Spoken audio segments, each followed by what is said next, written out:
Bonjour les taureaux, j'espère que vous allez bien. Je suis heureuse de vous retrouver pour un tirage général du mois de mars 2021. Donc pour ce mois-ci, j'ai eu envie de procéder de la façon suivante. Les cartes ici à gauche vont représenter le présent, tout ce qu'on a acquis avec toutes les expériences du passé, bien sûr. Cette carte ici en haut va être un petit peu un point de bascule, un point de transition important puisqu'il va permettre justement d'aller vers les nouvelles énergies donc à mettre en place du futur, celles qui doivent se manifester. Donc, j'ai utilisé pour cela le tarot de Deborah Blake, Everyday Witch. Voilà, et puis, donc comme c'est un tirage général, bien sûr, vous prenez ce qui fait écho avec votre réalité. Une partie du tirage peut vous parler, une autre un peu moins. C'est normal, c'est un tirage général. Et puis, voilà pour l'introduction. Donc, c'est valable, bien sûr, pour les taureaux signes solaires, d'ascendant ou de signes lunaires. Et puis voilà, c'est parti pour le tirage général des énergies mars 2021. Le diable, la justice, le 6 de Pentacle.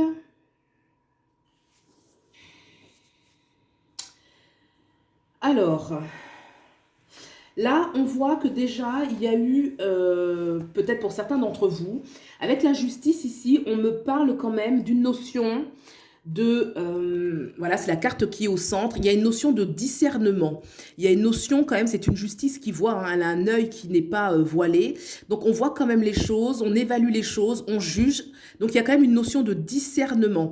Le discernement peut être lié à l'entourage, lié à une relation. Sur la gauche, on a cette carte du diable qui est une carte majeure, très importante, où on voit un personnage, l'adulte là, qui est en train de tenter deux jeunes, donc deux jeunes innocents. Donc, il y a une notion quand même de tentation, de fourberie un petit peu ici. Donc là, avec cette justice à côté, je pense qu'il y a eu pour certains déjà un regard lucide peut-être sur l'entourage, un choix déjà dans certaines personnes. Ça peut être aussi ses propres tentations intérieures. Le diable, ça peut aussi incarner nos propres tentations intérieures. Des fois, pour certains, ou de manière générale, le diable, ça peut aussi incarner les addictions. Donc, il y a déjà eu des choix qui ont été faits de manière rigoureuse, de façon juste pour soi-même. Ce choix, il a été bon puisqu'on a juste derrière le 6 de Pentacle, où là, justement, c'est une carte qui fait un petit peu opposition au diable. Et là, on voit des relations beaucoup plus harmonieuses avec un équilibre dans le donner et le recevoir, avec des relations de respect, des relations bienveillantes qui sont bénéfiques et qui apportent. On a ce fond rose là, comme ça, qui appelle un petit peu, qui rappelle un petit peu le cœur, on va dire la symbolique du cœur. Et là, il y a vraiment un échange qui est chaleureux, quelque chose de positif. Il y a dû certainement y avoir un passage avec cette justice qui parle vraiment de rigueur, de maîtrise intérieure, de discernement. Et c'est bien puisque voilà, le diable, c'est la garde qui est vers la gauche, donc ça part. Mais peut-être qu'il y a eu une expérience. C'est encore là, donc ça signifie que c'est pas totalement parti. Peut-être que voilà, c'est en cours. Mais voilà, c'est plus vers la gauche, donc c'est déjà au passé. On va regarder un petit peu les cartes en dessous. Alors, on a deux cartes majeures en dessous. Alors déjà, celle qui est le plus vers la droite, c'est la carte du monde, qui est une carte extrêmement positive. Le monde nous parle toujours d'un accomplissement, d'une grande liberté, d'une grande libération, de vivre un petit peu ce qu'on a choisi de vivre, d'être dans sa propre direction. Et il y a aussi une notion de succès. Donc là, l'énergie quand même qui se dégage, l'énergie dominante, c'est, voilà, on devrait être, pour les taureaux, pour certains d'entre vous, dans une énergie qui est quand même positive, avec le monde. Là, on est aligné dans ce qu'on veut vivre. Cet alignement, là je parlais de la justice, on a la tempérance qui est une autre carte justement majeure, très importante. La tempérance, on voit un personnage qui est en posture de yoga, qui appelle à l'équilibre, qui appelle à la concentration, qui appelle à l'intériorisation. Donc c'est intéressant de voir que cette tempérance est en dessous de la justice, qui veut dire que oui, effectivement, on a tempéré, on a pris le temps de se réaligner, de s'harmoniser, et donc il y a des énergies déjà qui montrent une certaine posture, une certaine maîtrise intérieure, une certaine stabilité. C'est la posture de l'équilibre, donc elle est sur un pied, mais il y a quand même un équilibre. On notera quand même qu'elle a un œil ouvert, un œil fermé, donc c'est un processus qui n'est pas terminé. Je pense que là, il faudrait ouvrir les deux yeux. Il y a un peu cette notion avec la justice qui a un œil bandé et un autre ouvert. Là, vous voyez, c'est comme si on voyait que d'un œil. Donc il y a encore un appel voilà, à plus encore de discernement. Il n'y en a jamais de trop, plus d'ouverture. Mais en tout cas, il y a quelque chose qui est bien. Cette carte avec le diable, moi, je sens pas qu'elle a elle est encore là, d'accord? Mais je ne vois pas une influence puissante, on va dire ça comme ça, une influence puissante sur ce que vous devriez vivre aujourd'hui, puisqu'elle est quand même, elle part, hein. On a en dessous l'as de bâton. Donc là, on voit quand même une jeune fille qui a repris, qui a son pouvoir. Donc, est-ce que c'était, on peut la lire de plusieurs façons, est-ce qu'avec le diable en dessous, il nous a tenté sur de faux espoirs, hein, qui a fait que cette jeune fille qu'on voit ici sur cette carte a cru ensuite à des pouvoirs et que, hein, c'est une allégorie bien évidemment, a cru en quelque chose et en fait, c'était plutôt un mensonge, ou est-ce qu'il l'empêchait justement à ce personnage qu'elle libère la quintessence de ce qu'elle est en fait, hein. Il y a une notion un petit peu d'emprise, mais ça part, voilà. Est-ce que vous avez vécu ça? Est-ce qu'il y a eu quelque chose, une situation qui était un petit peu contraignante, bloquante? Ça ressort un petit peu, mais c'est en train de partir. Et là, on voit vraiment quelqu'un qui a réussi à retrouver un alignement déjà intérieur, un discernement, un calme intérieur, et surtout, voilà, des joies authentiques avec le 6 de Pentacle et la carte du monde, là où vraiment on se libère, hein, elle libère son chapeau, il y a vraiment une notion d'accomplissement. Donc là, on est dans la bonne lancée, vous devriez être là, dans un présent plutôt bon, d'accord? On va regarder la carte de transition pour aller vers la droite. Le 7 d'épée. Le 7 d'épée. Alors, cette carte, elle émane une énergie. Alors, c'est un personnage qui est assez intriguant, vous voyez, on ne le sait pas trop. Là, il s'est introduit dans un lieu, est-ce qu'il est chez lui? Est-ce qu'il est... là, on voit la fenêtre ouverte. Est-ce qu'il est chez lui en train de récupérer les choses qui lui appartiennent pour partir? Est-ce qu'il est parti dans un autre lieu pour récupérer des choses? Est-ce qu'il serait en train de prendre des choses qu'il n'est pas à lui? Il y a une notion quand même avec ce 7 d'épée de récupération et de discrétion. Hein, c'est à vous de voir un petit peu comment cette énergie un petit peu peut vous parler. Il y a une notion de faire les choses en discrétion, hein, de récupérer un petit peu ce qui est à soi. Hein. Peut-être qu'on vient prendre chez l'autre, mais en fait, on reprend ce qui est à soi. Je ressens comme une énergie où on prend ce qui est à nous, on reprend un petit peu ce qui est à nous, mais dans la discrétion. D'accord?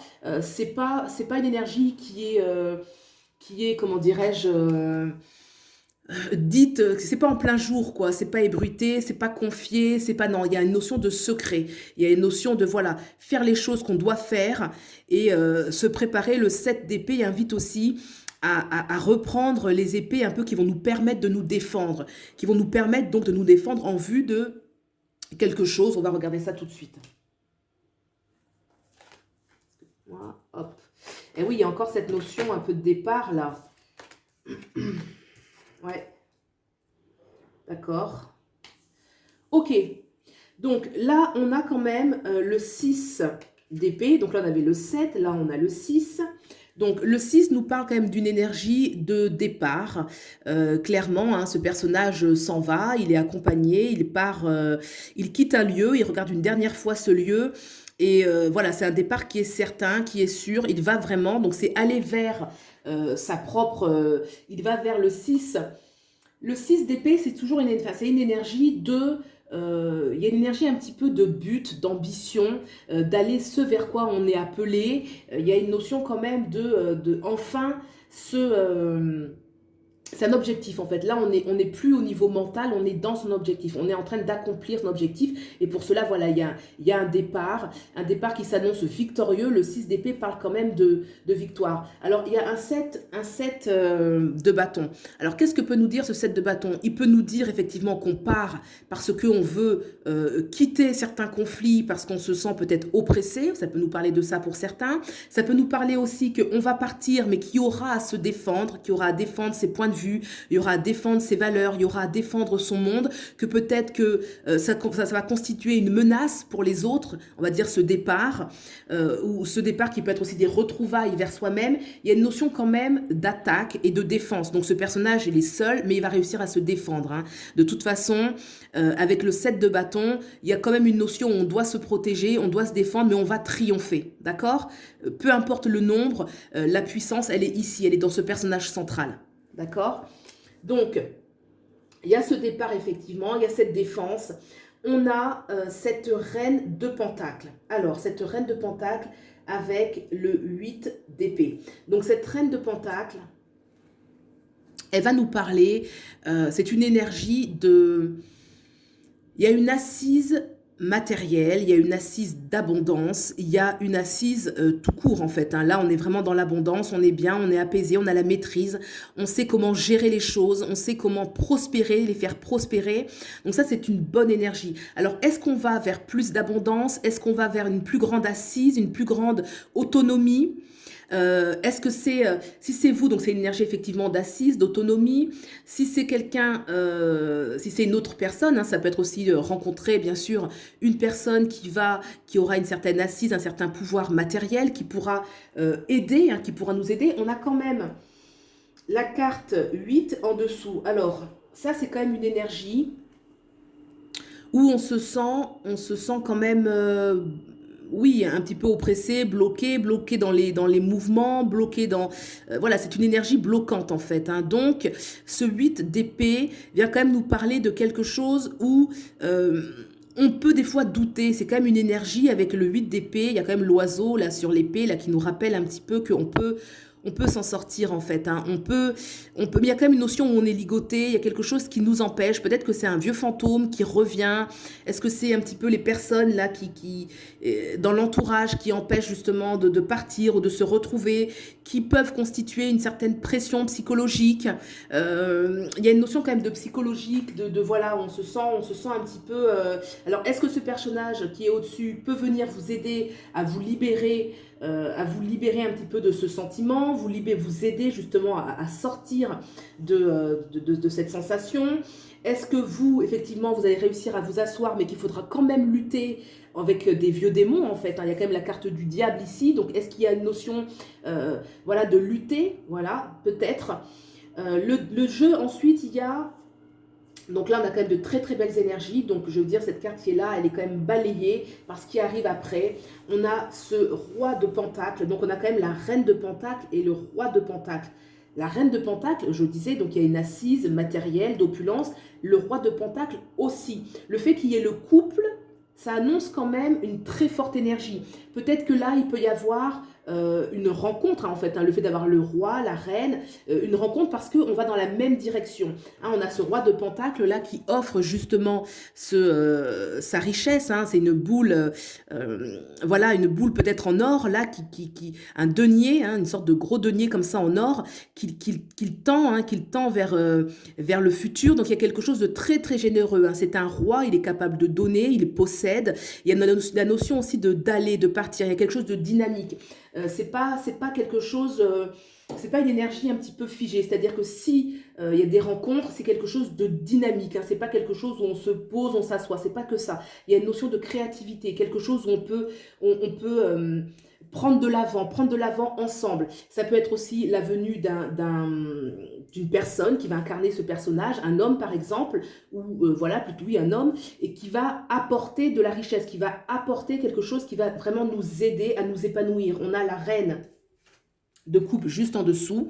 Donc oui, il y a quand même une richesse matérielle avec ce roi de Pentacle, mais aussi matériel, je dirais aussi de sécurité, hein. Ça peut être aussi un sentiment de sécurité. Le roi de Pentacle peut incarner aussi la sécurité, hein. C'est pas forcément que la richesse, l'opulence matérielle, ça peut être aussi un sentiment de sécurité matérielle, d'accord? Et juste en dessous, on a cette... reine de coupe, donc là c'est encore une reine quoi, vous voyez, et là c'est la reine de coupe qui est vraiment dans une abondance d'émotions, qui est heureuse, qui est déjà en sécurité et a juste en fait à libérer ses émotions, à profiter de la vie, à vivre, à jouir de la vie. Donc c'est un jeu au niveau des énergies. Moi, je sens quand même vraiment beaucoup d'amour. Il y a quand même le roi, la reine, deux fois la reine. Il y a quand même cette notion de départ, cette notion quand même de prise de risque, cette notion de vraiment d'aller vers, hein. Là, on quitte quand même un lieu, on récupère des choses et on part. Il y a quand même la notion peut-être de personnes ou d'énergie à l'intérieur de soi qui nous empêcherait de franchir le pas, qui peuvent venir un petit peu nous bloquer, nous retenir. Il y a quand même, là, quand on voit le présent, une certaine, c'est comme s'il y avait déjà un choix qui avait été fait, il y a déjà un discernement qui a été fait, une certaine certitude intérieure d'une direction à prendre. Je ne pense pas qu'elle a encore été prise, puisque là, on nous parle, ou en tout cas, elle n'a pas été prise jusqu'au bout, elle n'est pas encore aboutie, puisqu'on nous parle encore de départ, d'accomplissement vers l'avenir. Mais là, déjà, voilà, avec ce monde ici, on a déjà pris la bonne décision. On va dire que intérieurement, la décision est déjà bien, on s'est recentré, donc c'est un jeu qui est très positif. Et puis je vous dirais, écoutez votre cœur, écoutez-vous, osez, osez. C'est vraiment l'énergie qui ressort puisque là, c'est vraiment très, très, très bénéfique. Voilà pour les taureaux. Ben, écoutez, j'espère que ce tirage vous aura parlé. Vous pouvez liker, vous abonner. Pour une consultation privée, vous avez mes coordonnées en dessous. Et puis, je vous souhaite le meilleur et je vous dis à bientôt. Au revoir.